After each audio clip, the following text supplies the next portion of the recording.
Rt.Major.Gen.Gregory Mugisha Muntu akwatidde ekibiina kya ANT Bendera akedde kutalaga disitulikiti y'Obongi okunoonya akalulu kyokka asibidde emmere enguudo embi ennyo n'emmotoka ze ezibulidde mu Nfuufu.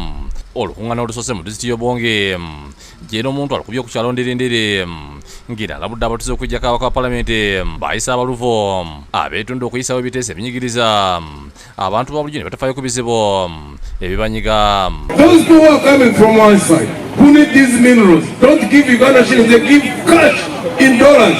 So if you don't have strong people up there, the country will be so. Abatuuze b'endirindiri balajjanidde gino omuntu ku bwavu obususi nga bagamba nti balina ettaka ddene nnyo olwo tebasobola kulima olw'omusana omuyitirivu oguli bitundu bya West Nile ne bamusaba bwafuuka pulezidenti abateerewo enkola eneyamba okufukira ebirime byabwe.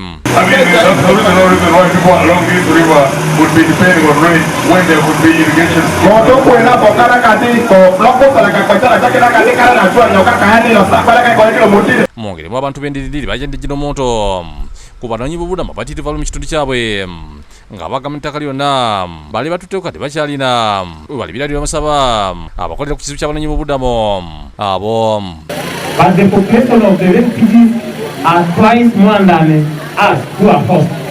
That means the land that we were supposed to farm have been occupied by the populated refugees. Ono gino omuntu ategeeza nti bwakwata entebe wakola kyonna okugeriziganya n'abakulembeze bongo okuli South Sudan n'abalala abava abanoonyiboobubudamu okulaba nga emirembe gidda mu mawanga ago. As long as the leaders in East Africa keep working on the security of South Sudan, because once they resolve the issues of South Sudan, then the refugees can go back and then the land is utilized by the local people. Bw'avudde endirindiri gino omuntu agenze kinye ng'eno ababi bakulajjanidde ku bwavu obayimbye endubaale gino omuntu abategeeza nti amanyi bulungi ennaku n'obulumi bannayuganda ne bawangalira n'abakisa nti bamuwa pulezidenti embeera wakugitereeza. Put money in agriculture, put money in the small scale. Put money in manufacturing. So as you lift up the farmers, lift up those who are in businesses, lift up those who are... Akubye n'olukuŋŋaana lula mu tawuni y'Obongi ng'eno basajja bakulu bamutegeeza nga batali bamativu olw'abaana babasomye obutafuna miremo. Bw'abaliza disitulikiti y'Obongi yera omuntu agenze eyombe ng'olukuŋŋaana lukubye mu kulikulinga tawuni kanso abatuuze ne balajjana ku bizibu omuli embeera y'amasomero aga gavumenti obutaba n'amasannyalaze bitundu amalwaliro n'ebirala n'abasaba mwesige era abasuubiza okubikolako. That's why I'm saying I am best positioned to manage this country from the broken state in which it is, put it back on track. N'akwatidde ekibiina ky'FDC Bendera ne Nandala Mafaabi n'azzeemu okusaba abantu b'essolo akalulu n'abasuubiza okuzzawo ebyabaggyibwako omuli n'ente. Nothing to pack now because there are no cows. We want our cows back.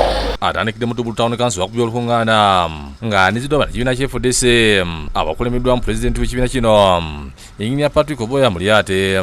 Ours is taking this campaign to the villages, and this is the reason why we come here today in Tubul to speak to the people and give to the people an understanding of our manifesto. Abedde bamulidde basomooza yali agadde atandikireko. The challenges that we are facing from here is the poor roads. That is number one. Then in number two, we also want to some good health from Tuburu. We don't have enough drugs that are enough for people to be having medicine. Yobo yannyini ensonga lwaki basizeewo okuddamu okwejjako mu bitundu bye baali bamala edda. Obvious that the very first time we were here in Teso, we were inhibited by poor road network and very, very bad weather. And so we were unable to complete the program as had been anticipated. And because of that, we've asked the candidate to return to this region. Nandala nga badde awerekeddwako mukyalo Flora Nandala abasibe bamulonde kubanga mu bonna omunaana abeesimbyewo yasaanidde. Now the far hospital like Sokoto Hospital will become a national hospital.